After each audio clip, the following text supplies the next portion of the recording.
Hi friends, এই ভিডিওতে আমরা ডিএ মামলার যে রায়দান হলো সেই সম্পর্কে বিস্তারিত জানব। আপনারা জানেন যে এর আগে 6বার রাজ্য সরকার এই মামলায় হেরেছে, আজও হেরেছে, অর্থাৎ এই নিয়ে 7বার। আর এখনই বকেয়া ডিএ মেটান, রাজ্যকে নির্দেশ দিয়েছে সুপ্রিম কোর্ট যে এক্ষুনি বকেয়া ডিএ মেটান। 31শে মার্চের জন্য চূড়ান্ত সময়সীমা বেঁধে দিয়েছে। আর কি বলল বিচারপতিরা বিস্তারিত এই ভিডিওতে আমরা জানব। আপনারা জানেন যে বহু বছরের অপেক্ষার অবসান আজ হলো। রাজ্য সরকারি কর্মীদের মহার্ঘ ভাতা বা ডিএ সংক্রান্ত মামলার রায় ঘোষণা করল দেশের শীর্ষ আদালত। বিচারপতি সঞ্জয় করল এবং বিচারপতি প্রশান্ত কুমার মিশ্রের বেঞ্চ রায় ঘোষণা করে জানিয়ে দিল বকেয়া ডিএর যে 25% যেটা দেওয়ার নির্দেশ আগেই হয়েছিল সেটা এখনই দিতে হবে রাজ্য সরকারকে। চূড়ান্ত যে রায় সেখানে স্পষ্ট করে জানিয়েছে সুপ্রিম কোর্ট 31শে মার্চের মধ্যে এই বকেয়া 25% ডিএ মেটাতে হবে, এই নির্দেশ দেওয়া হয়েছে। এবং 15ই মের মধ্যে রিপোর্ট জমা দিতে হবে যে কি হলো, দেওয়া ঠিকঠাক হলো কি হলো না। 8ই সেপ্টেম্বর লাস্ট হিয়ারিং হয়েছিল, তারপরে দীর্ঘদিনের অপেক্ষা এবং সেই অপেক্ষার অবসান আজ হলো। যেটা আমরা কিন্তু পূর্ববর্তী অনেক ভিডিওতে আলোচনা করেছি যে এই রায় আমাদের পক্ষে আসবেই, কিন্তু তারপর সেটাকে আদায় করা এইটা কিন্তু অতটা সহজ হবে না, যেটা কিন্তু কর্মচারী মহল থেকে আপামর জনসাধারণ মনে করছে। কারণ এই রায় আটকানোর জন্য কোটি কোটি টাকা সুপ্রিম কোর্টে খরচ করেছে রাজ্য সরকার। তো এক্ষেত্রে এই রায় মানা হয় কি না সেদিকে কিন্তু আমাদের নজর রয়েছে। তবে রাজ্য সরকারি কর্মচারীদের বড় জয়, এর আগেও জয় হয়েছে, এবারও জয় হলো যে 31শে মার্চের মধ্যে বকেয়া ডিএ মিটিয়ে দিতে হবে, এমনটাই কিন্তু শীর্ষ আদালতের নির্দেশ। তাহলে pensioner, family pensioner, lakh lakh সরকারি কর্মচারী তারা কিন্তু অধীর আগ্রহে অপেক্ষা করছিলেন এই রায়ের জন্য। দীর্ঘ 4 মাসের বেশি পেরিয়ে গেছে, রায় বেরোচ্ছিল না। এক সময় তো সবাই অফেন্ডেড হয়ে মানে এই রায়ের যে আশা সেটা ছেড়েই দিয়েছিলেন, কিন্তু না, আলটিমেট সুপ্রিম কোর্ট কিন্তু রায়দান করলেন এবং যথাযোগ্য রায়দান হয়েছে বলেই আমাদের মনে হচ্ছে। এক্ষেত্রে আমাদের আবারও জয়, অর্থাৎ 25% ডিএ চলতি বছর অর্থবর্ষ শেষ হওয়ার আগেই দিতে হবে, অর্থাৎ 31শে মার্চের মধ্যেই দিতে হবে।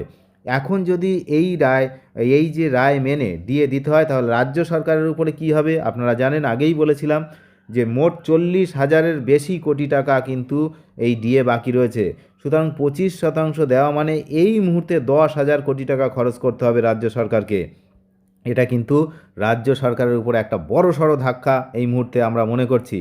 তার কারণ যারা এই ডিএ দেবে না বলে বারংবার বিভিন্নভাবে এই ডিএ আটকানোর জন্য একাধিক কোর্ট কিন্তু ঘুরে সুপ্রিম কোর্টে গেছিলেন। তো সেই রায় যখন তাদের বিপক্ষেই এলো, সুতরাং তাদের কিন্তু সার্বিকভাবেই কিন্তু তাদের একটা মানে বড়সড় চাপের মুখে এই মুহূর্তে রাজ্য সরকার। যেটা কিন্তু আমরা আগেও বলেছি যে রাজ্য সরকার কিন্তু চাপের মুখে পড়বে যখনই ডিএর মামলার রায়দান হবে। তার কারণ একবার যে 25% দিয়ে দেওয়ার কথা হয়েছিল সেটা না মানা পরবর্তী ক্ষেত্রে কিন্তু সেটা যে সমস্যা হয়ে দাঁড়াবে, তাই হয়ে দাঁড়ালো। যেহেতু রাজ্য সরকার এই ডিএ 25% যখন রায় দেওয়া হয়েছিল সেটা দেওয়ার জন্য সমস্ত রকম ব্যবস্থা কিন্তু সম্পন্ন করে ফেলেছিল। এমনকি এটাও বলেছিল যে এই 25%-এর যে টাকা, অর্থাৎ এই 10,000 কোটি টাকা, এটা সুপ্রিম কোর্টে জমা রাখবে, তাও এই কর্মচারীদের অ্যাকাউন্টে দেবে না। বুঝতে পারছেন? তাহলে সুপ্রিম কোর্টে টাকাটা জমা রাখবে কোথা থেকে? যদি না থাকে তাহলে টাকা নিশ্চয়ই দেওয়ার মতো পরিস্থিতি ছিল, তো তখন দেয়নি। সুতরাং এখন কিন্তু দিতে হবে। এখন দীর্ঘদিন ধরে চলা আইনি লড়াইয়ের পর আজকের এই রায় রাজ্য সরকারি কর্মী এবং অবসরপ্রাপ্ত পেনশনারদের মনে আশার আলো জাগিয়েছে। কিন্তু আমি এখনও বলছি যে যত সময় না টাকা হাতে পাচ্ছি তত সময় কিন্তু আমাদের কোনো রায় কেউ কিন্তু কোনো কিছু স্বস্তি দিতে পারছে না, বিশেষ করে যারা পেনশনার এবং ফ্যামিলি পেনশনার। আমি আগেও বললাম, এখনও বলছি যে টাকাটাই মেন, কখন আমাদের অ্যাকাউন্টে টাকা আসছে সেটাই দেখার।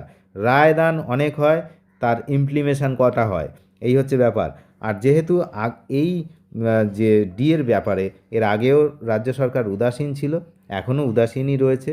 সুতরাং বাজেট আজকে সেখানে ডিএর বাড়ানো হতে পারে, সামান্য কিছু 2-1% বাড়তে পারে বা 3% বাড়তে পারে, এমনটা কিন্তু আমরা ধারণা করছিলাম যেহেতু ভোটের আগে এই যে বাজেট। এবার আজকের রায় এবং আজকে বাজেট তো বাজেটে যা লেখা হয়েছিল সেটা কি আবার পরিবর্তন হয়ে যায় কিনা সেটাও কিন্তু একটা বড়সড় ব্যাপার।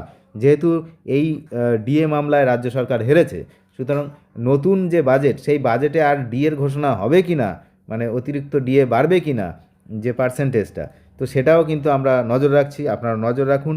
আর যেটা কর্মচারী সংগঠন ইতিমধ্যেই বলে দিয়েছে যে এই ডিএ আদায় করার একমাত্র উপায় হলো আন্দোলন। সবাইকে ডাক দিয়েছে আন্দোলনের জন্য। ইতিমধ্যেই সংগ্রামী যৌথ মঞ্চের পক্ষ থেকে ভাস্করবাবু তিনি কিন্তু ইতিমধ্যেই জানিয়ে দিয়েছেন যে এই ডিএ আদায়ের একমাত্র পথ হচ্ছে লড়াই।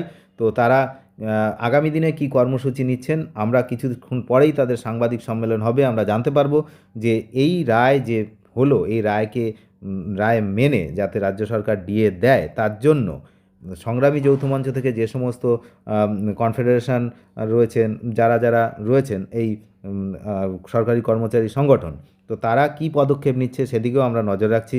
আপনারা নজর রাখুন নিয়মিত আপডেট পেতে। তবে আমি এখনও বলছি, টাকা পকেটে না আসা পর্যন্ত কারোর শান্তি নেই, রায় যতই হোক। অনেক ধন্যবাদ শেষ পর্যন্ত দেখার জন্য। নিয়মিত আপডেট পেতে অবশ্যই চ্যানেলটিকে সাবস্ক্রাইব করে সঙ্গে থাকবেন। ধন্যবাদ।